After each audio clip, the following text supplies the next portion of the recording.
Hi everyone, it's Movement, Art, and Soul with Karen Sparks, and I'm a therapist, an artist, and a movement artist.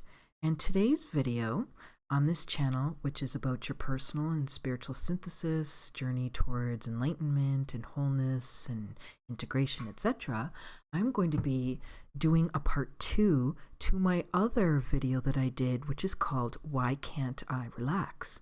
This is just going to be a quick video, and in this video is called Tips on How to Relax. So in this video, I'm going to just go through real quick through the categories that I talked about in the other video, Why Can't I Relax, so that you've got concisely in one small video what you can do to help yourself relax more. Okay. We did the circle in the other video in which I talked on a very general level, physically, mentally, emotionally, and spiritually, very basic. Why can't I relax? And some of the ideas around that. So on a physical level, a quick recap is that our physical environment is important. What are we around? And also, what are we putting into our bodies? So on a physical level, the tips for relaxation: you can get a massage. You can do some body work, so things that you can do with movement, like yoga, tai chi. I do kung fu, qigong, yoga, and I just love movement. I hike, I go out into nature. Well, what can you do physically? There's so many things that you can do physically to help you relax, and so really overall, exercise and breathing is so important. Find some kind of physical activity that you love. I also love to bike in nature, and I like to just be in nature sometimes. Just to sit in nature physically helps me to relax.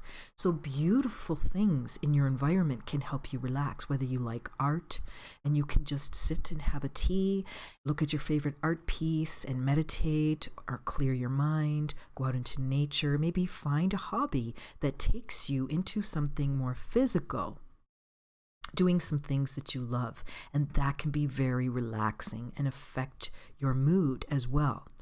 So let's move on to the mental, since we're mentioning mood. Mentally, our internal dialogue is part of the biggest problem.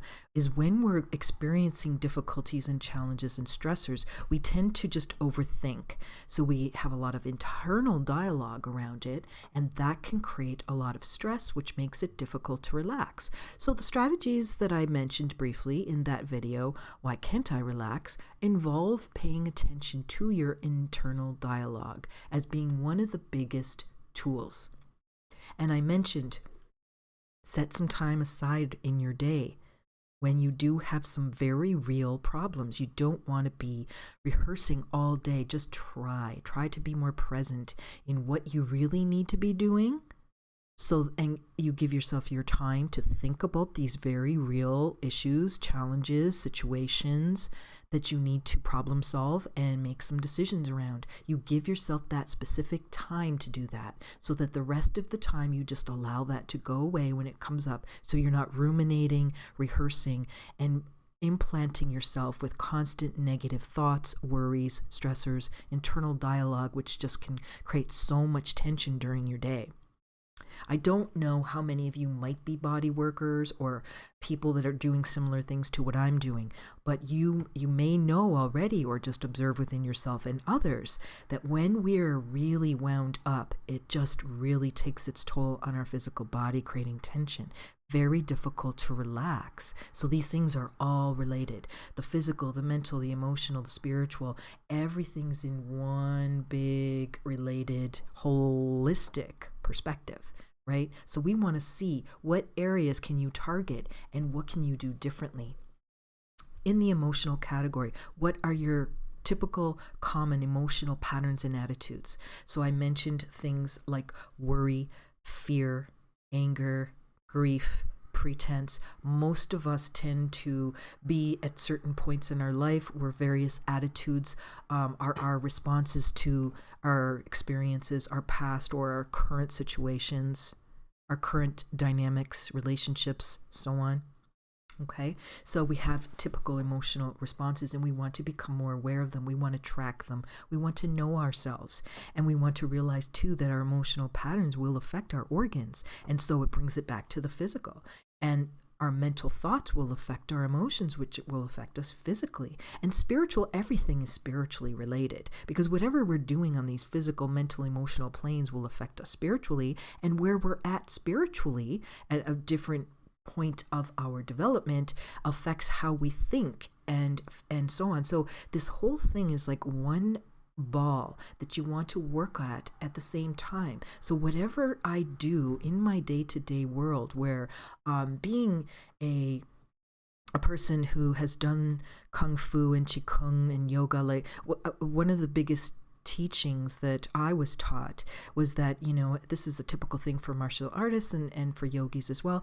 Your training doesn't end in the training hall or in your sacred space or on your mat or in the dojo or whatever you want to call it. It's life. You're supposed to be taking what you do when you're training and implement it into your life. And so your day-to-day life is where you work. Okay? So when you're working on your mental patterns, like, you know, only giving yourself a certain time of the day where you think about what you need to think about so you can plan. The rest of your day, you're working to be present. That's also how you can receive spiritual guidance, because when your mind is clear, then you're open, you can receive. It also has to do with when you reach out for help. If your mind is open to receive from your counselor, your therapist, or a body worker, you know, whoever you're working with, when you're open to receive, you will grow quicker. When we have mental resistances, we don't want to hear things, we don't want to see something about ourselves, we won't be able to grow as quickly spiritually. And so spiritual, mental, physical, emotional, everything is interrelated. And as I work in life, using every single thing in my life as a mirror to teach me something, I will grow spiritually. If I'm more closed off to all these different things and working with my emotions, my physical, my mental aspects of myself, I will be limited spiritually. And so that's what I'm going to recommend, is that you know, this is why when we work on a spiritual path, if you have a path that you're dedicated to, a teaching, a particular school,